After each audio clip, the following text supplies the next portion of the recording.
Bismillahirrahmanirrahim. Assalamualaikum warahmatullahi wabarakatuh.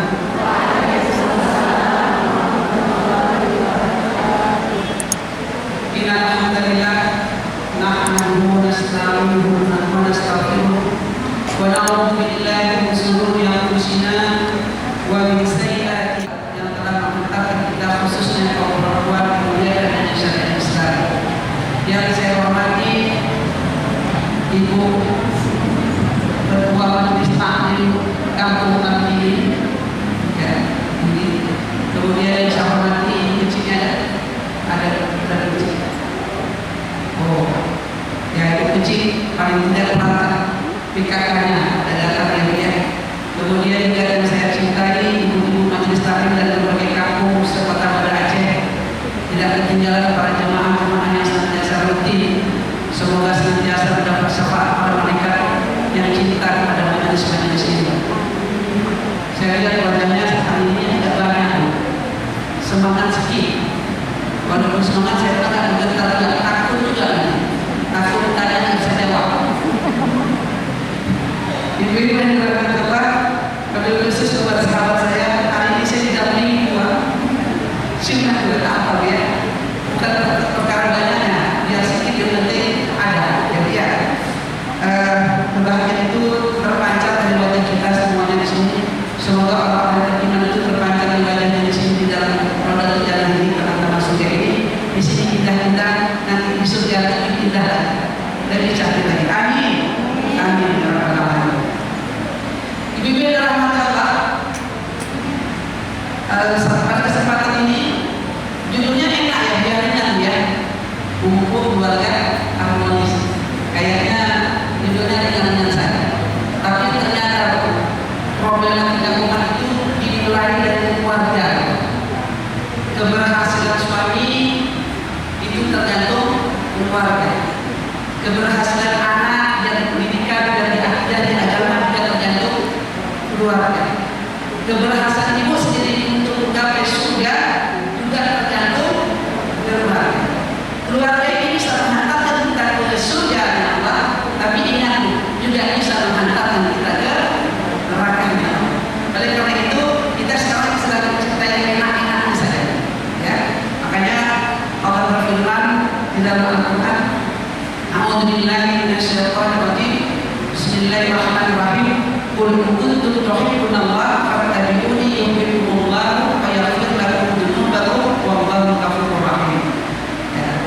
Kemudian ibu dirahmati Allah, kalau kita mengikuti keluarga Nabi, maka ada hal tertentu yang kita contoh dari Nabi. Maka kata Nabi, kalau mau diampuni, kalau mau dicintai oleh Allah, maka itu keluarga Nabi. Keluarga Nabi itu Nabi-Nabi aja.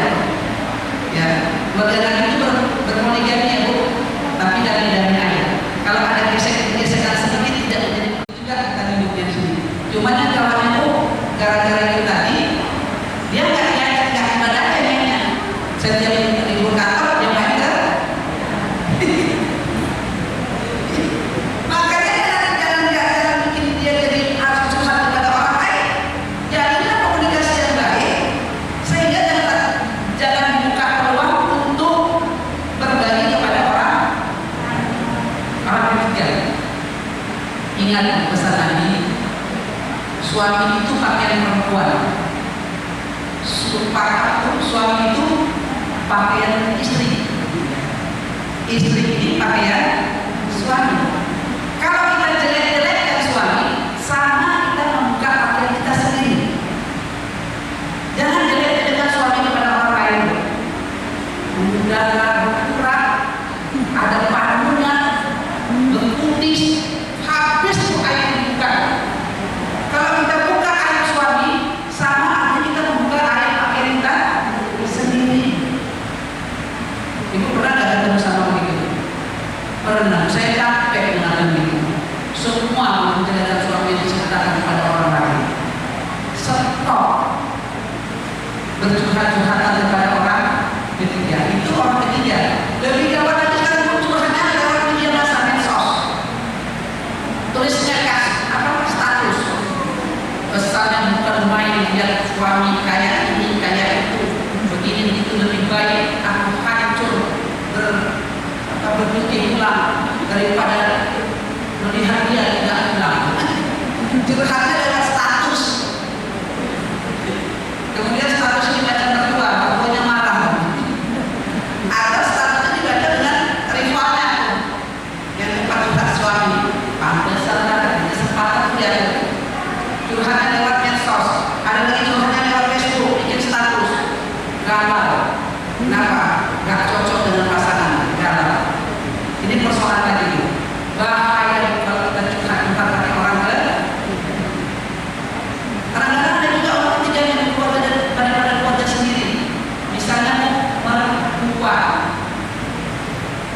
Ini persoalan bagaimana kita bisa menutupi kekurangan suami, jangan sampai kepada Kenapa Bu? Kalau adik-adik mengambil hati mertua bisa menjadi menantu kesayangan, sudah seperti anaknya. Tapi kalau misalnya sudah dicas begitu, ditambah kipas sama suami, sangat benci dia kepada kita, rusak komunikasi. Kalau kita suka mengalir kepada orang lain, jadi kalau bisa sekecil mungkin. Kalau soal-soal tidak prinsip sekali, nggak usah pakai orang ketiga. Makanya jaga, dijaga orang ketiga ini. Dengan apa? Dengan komunikasi yang pertama tadi. Kalau kita membuka atau menghadirkan orang ketiga, maka itu persoalan ini akan muncul bermacam-macam persoalan. Kalau ada yang orang ketiga, nah gitu. Kemudian yang ketiga, sering-sering melakukan kegiatan bersama dalam mendidik anak, dalam kita berkomunikasi, mau beribadah, mau pergi ke mana beribadah, pergi sholat subuh, mau pergi ke mana, libatkan suami. Ibu mau pergi ngaji, libatkan suami. Saya pergi ngaji, wah ada waktunya diantarkan. Kalau nggak ada waktunya pergi sendiri. Kenapa? Dengan ridhonya ada kita pergi mengaji ibu. Ridho suami tanpa mengurangi pahala kita, dia tidak dapat pahala. Sebenarnya ada kita dapat pahala perempuan ini ya. Perempuan ini sebenarnya ada pahala ya. Ridho ada suaminya di tempat majelis ilmu. Kalau tidak diantarkan maka dikomunikasikan, ada izin, kita dapat pahala, dia juga dapat pahala. Kemudian juga dia begitu pada hal tertentu yang bisa kita didampingi. Bukan didampingi menyatakan supaya dia ditolak, tapi didampingi dalam hal untuk ada kebersamaan. Kalau kebersamaan itu nggak seperti itu, memang tidak bisa. Sampai apa dibicarakan, kan ada ketika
Coba kita tanya diri sendiri, ibu termasuk kategori perempuan keji atau perempuan baik? Saya yang jawab, ibu pasti perempuan baik.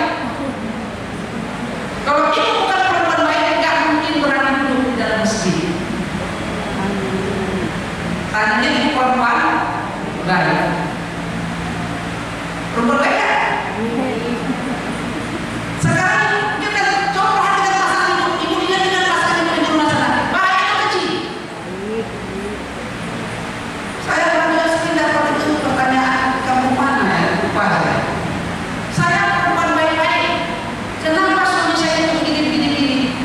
Yang menilai baik itu bukan dia, Bu. Allah itu nggak mungkin salah. Al-Quran yang turun dan datang tak mungkin salah. Ketika Allah mengatakan perempuan baik-baik buat laki-laki baik-baik buat perempuan, laki-laki keji buat perempuan. Ibu yang dirahmati Allah, saya tanya, dulu ibu ketemunya di mana? Disebutnya salah satu tempat. Nah, kok nggak tahu Allah? Dapatnya di situ. Maaf, dapatnya yang cewek. Boleh ada saya di sini sudah sampai jam 2 tadi. Kalau belum sampai jam 2 jalan kaki, jam berapa saya dari Pulau Raya jauh kan? Makanya betul juga kita langsung. Padahal hadis itu mengatakan itu 1400 tahun yang lalu tentang hadis itu. Ternyata keterangan itu adalah suatu kebahagiaan. Kebahagiaan yang ketiga adalah tetangga yang baik. Ini tetangga kita ini memang harus memperhatikan bagaimana kita bahagia. Sampai kita di rumah juga punya tetangga bahaya ibu. Kalau tetangga kita kiri kanan muka belakang nggak baik, itu nggak ada tetangga di atas di bawah. Ini berbahaya kan ibu. Sebab tetangga sebelah kanan nggak baik, ini nggak baik, di depan nggak baik, di belakang nggak baik. Kita mau keluar rumah kita nggak enak. Keluar rumah, jumpa muka yang nggak baik sama dia, kita sambil lagi buang mukanya. Gak enak ya dia. Jangan belah ke kanan, ketemu lagi sama sebelah kanan, buang lagi mukanya, marah dia. Apalagi yang pakai kena yang itu suka sindir-sindir ya. Oh, jangan nyaman itu. Belok kiri deh, depan gak enak, kanan enak begini, kiri pun rupanya gak kawan. Wah, lewat belakang, susah buat kendaraan di belakang. Tapi terpaksa lah orang di belakang Pak. Ternyata di belakang gak kawan. Ternyata rupanya tetangga itu termasuk adalah kebahagiaan. Kenapa Bu? Saudara terdekat kita memang harusnya tetangga. Walaupun saudara kita ada jauh-jauh nggak bisa, tetap kita perlu tetangga kita. Nah kemudian Bu, apalagi kebahagiaan yang Rumahku surgaku. ketiga, baik jannati, rumah itu adalah istanaku. Jadi rumah yang bikin nyaman penghuninya. Ini yang saya sampaikan sedikit buat ibu-ibu. Bagaimana bisa menjaga keluarga harmonis? Rumah itu jangan jadikan neraka. Suaminya nggak suka pulang Bu. Kalau bisa pulang, jadi kau bilangnya di malam aja deh. Gak mau pulang dia. Tunggu ngantuk aja pulang. Gak mau pulang. Dan kenapa Bu? Karena rumahnya tidak nyaman. Selalu tidur. Kalau pulang rumah banyak tuntutan. Untuk ini, untuk itu. Terlalu banyak memikirkan dia. Kenapa nggak pulang? Macam neraka begitu. Banyak anak-anaknya rumahnya besar, materinya ada. Tapi waktu kecil itu ditanya, ngapain di sini? Mana-mana nggak pulang ke rumah. Di rumah nggak enak. Bapak nggak ada, mama entah di mana. Anak-anak itu banyak belum rindu dia sama pelayan orang tuanya. Kepingin tanya orang tuanya nggak ada di mana. Jadi persoalan juga ya dia. Banyak rumahnya besar tapi ternyata tidak bikinnya nyaman. Akhirnya anaknya lari-lari narkoba. Ini berbahaya. Kebanyakan anak-anak yang lari narkoba itu rupanya tidak nyaman di rumahnya, mencari kenyamanan tersendiri. Akhirnya lari ke Bu-ibu dirahmati Allah. Dalam BNN saat ini batal dari narkoba nasional untuk Aceh dikatakan 23% cuma anak-anak yang bersih dari narkoba anak Aceh. Cuma 23% yang clear bersih dari narkoba. Artinya itu setiap 10 anak cuma 2 orang aja yang tidak pernah terkena tersentuh narkoba. Berarti lawannya ternyata menciptakan 2 orang anak ini susah sekali ya rupanya. Susah rupanya. Lebih banyak yang cenderung pergi ke sana. Masih muda habis usia sia-siakan. Ibu-ibu dirahmati Allah. Kalau ini kalau baca Aceh Post ya, Aceh Post dan sebagainya, ibu akan lihat seorang pemuda di Aceh tertangkap di Langsa 250 kilo narkoba di tangannya. Ada baca tadi ya? 250 kilo itu bukan tak banyak itu. 1 kilo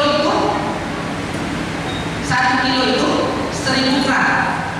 Ya ya.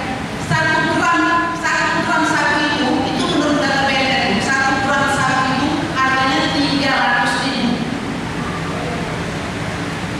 Jadi kalau misal 1 kilo 300.000 kali 1.300 juta itu 1 kilo. Kalau 250 kilo bayangkan berapa miliar uangnya. Coba dikalikan pakai HP. Jawabannya error. HP itu nggak sanggup hitung. Begitulah peredaran banyak